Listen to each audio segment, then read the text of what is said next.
High বন্ধুরা, তোমরা সবাই কেমন আছো? আমি তো ভালো আছি তোমাদের আশীর্বাদে। তো আজকে দেখো চলে এসেছি নতুন একটা ব্লগ নিয়ে। তো দেখো আজকে আমি ধান লাগিয়েছি, ধানের সামনে দাঁড়িয়ে আছি, দেখতে পাচ্ছ কত সুন্দর ধানটা হয়েছে, দেখো কত সুন্দর দেখাচ্ছে, দেখো দেখতে পাচ্ছ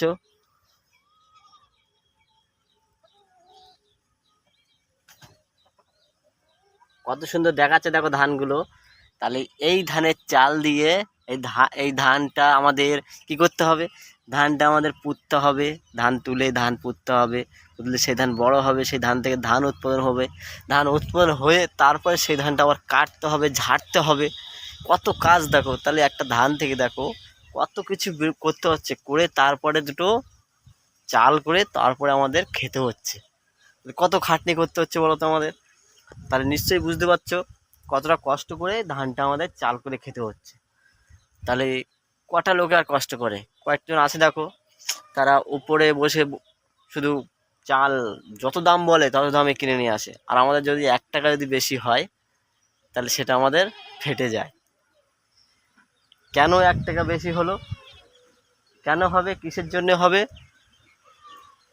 দেখতে পাচ্ছ এই মুহূর্তে বৃষ্টি আসছে, কিন্তু দেখতে পাচ্ছ কত স্পিডে বৃষ্টি আসছে। আমি ব্লগ করছি, দাঁড়িয়ে শুনতে পাচ্ছি শুধু আওয়াজটা যে বৃষ্টি আসছে, কিন্তু তাহলে ব্লগ কিন্তু এখানে বন্ধ করে দিতে হবে, নাহলে ব্লগ করা যাবে না। হ্যাঁ, দেখতে পাচ্ছ বৃষ্টি কিন্তু অলরেডি পড়ে গেছে, কিন্তু হ্যাঁ ঘর দিকে যেতে হবে এবার। তাহলে কিচ্ছু করার নেই, ব্লগ করতে গেলে আবার ভিজে যাবে ফোনটা। আমাদের তো সেরকম দামি ফোন না, ছোটোখাটো ফোন আমাদের, ভিজে গেলে আবার হবে না। দেখতে পাচ্ছি ছাঞ্চের তলে দাঁড়িয়ে আছি, কারণ বৃষ্টি আসছে, বৃষ্টি কিন্তু পড়ে গেছে অলরেডি।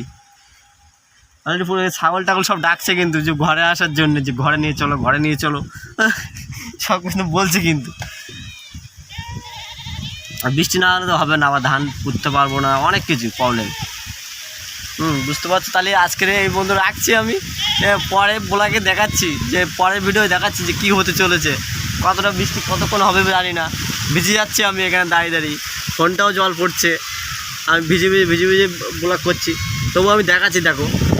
হ্যাঁ, এর পরের ভিডিও দেখাচ্ছি আমি। বন্ধুরা বৃষ্টি কমে গেছে, বৃষ্টি কমে গেছে বলে দেখতে পাচ্ছ আমি আবার রাস্তায় বেরিয়েছি, রাস্তায় বেরিয়ে ব্লগ করছি। তো দেখতে পাচ্ছ রাস্তার পরিবেশটা কেমন, এখন পরিবেশটা কেমন লাগছে দেখো। একটা টোটো আসছে, দেখতে পাচ্ছ নিশ্চয়ই। এখন পরিবেশটা কত সুস্বাদু লাগছে, যেরকম খেতে লাগে তেমনই লাগছে। যাই হোক, তো তো যেটা বলছিলাম, কদিন ধরে ভিডিও করছি, ভিডিও লাইক আসছে না, শেয়ার হচ্ছে না, সাবস্ক্রাইব বাড়ছে না, কী করবো, ভালো লাগছে না, ভিডিও বানাতেও মন চাইছে না। তো যদি লাইক শেয়ার সাবস্ক্রাইবার বাড়ে তবুও তো ভালো লাগে, যে ভিডিও বানাতে না সাবস্ক্রাইব বেড়েছে, লাইক বেড়েছে, তবে তো ভালো লাগবে, তাই না? মনে হচ্ছে আমরা কন্টেন্ট ভালো বানাতে পারছি না, ওই জন্য লাইক শেয়ার কমেন্ট কিছুই বাড়ছে না। এখন না বাড়লে কি করবো বলো? তবুও তো আমাদের একটা নেশা হয়ে গেছে, এটা নেশাই করতে হবে, কিছু করার নেই। তবুও এখন কি করা যাবে? এখন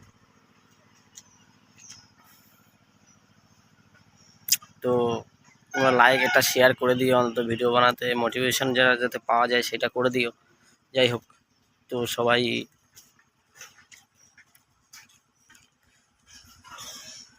সবাই যাতে ভালো থাকে, সুস্থ থাকে।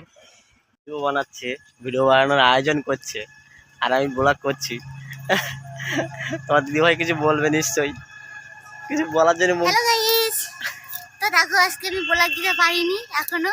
তো দেখো শর্ট ভিডিও করছিলাম, করতে করতে দেখো বর্ষা চলে আসলো, ভিডিও করতে পারলাম না, কিছু হলো না। এখন আমি কি করি ভাবছি, এখন একটা শর্ট ভিডিও করব, তা ভাবছি এখন করব। তো দেখো তোমার দাদা ভাই আবার বলছি, সেটা বুঝতেই পারছো। আর কিছু বলবে না, এইটুকুই? না না, আর কিছু বলবো না। ভিডিও লাইক শেয়ার আসছে না, তাহলে এটার জন্য কিছু বলো। তো ভিডিও লাইক শেয়ার আসছে না, একটা লাইক শেয়ার কমেন্ট ও সাবস্ক্রাইব করে দাও বন্ধুরা, আর প্লিজ আমাদের পাশে থাকো, এটাই আমরা চাই। তোমরা আমার পাশে থাকলে আমিও তোমাদের পাশেও আছি, আরও থাকবো। আচ্ছা, দেখতে পাচ্ছ তোমাদের দিদিভাই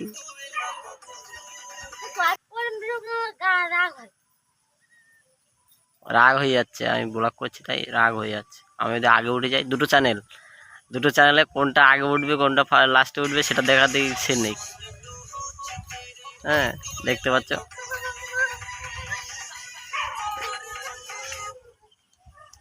ভিডিওটা যদি ভালো লাগে লাইক শেয়ার কমেন্ট নিশ্চয়ই করো। হ্যাঁ, ব্লগটা যদি আপনাদের সবাইকে ভালো লাগে যদি